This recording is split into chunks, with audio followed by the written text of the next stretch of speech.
ঈদ মোবারক। আসসালামু আলাইকুম, ঈদ মোবারক। তো উমাইর, আমি তোমাকে এখানে বলি, 4টা খামের মধ্যে একটাতে 1000, একটাতে 500, একটাতে 300, একটাতে 200 টাকা আছে। হ্যাঁ, তো তুমি এই 4টা খামের মধ্যে যে খামটা নিবা, ওই খামে যত টাকা থাকবে সেই খামের টাকাটাই তুমি পাবা সালামি, ঠিক আছে? Okay. তো বিসমিল্লাহ করে ধরো। আচ্ছা, বিসমিল্লাহ করে এটা ধরছে, এটা তোমার হাতে রাখো, ঠিক আছে? তো আমরা গাইস এখন দেখবো যে এই তিনটাতে কত টাকা আছে, হ্যাঁ, আর উমাইরা কত টাকা পাইলো। তো এই খামটা খুলতেছি, দেখুন আপনাদের সামনে। এটাতে 200 টাকা, ওর ভাগ্যটা ভালো যে সর্বনিম্ন টাকাটা পায় নাই। তো এটা রেখে দিলাম আমরা এখানে। তো এখান থেকে আরেকটা খাম ধরলাম, তো দেখি এটাতে কত টাকা আছে। আমার কপালই বলে গেল, 300 টাকাটা পায় নাই। তো এখন আছে 500 আর 1000।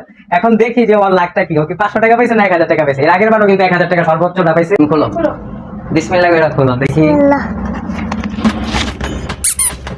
আর নাই এটা পাইছে। আর এটাতে তাহলে কত ছিল? 1000 টাকা।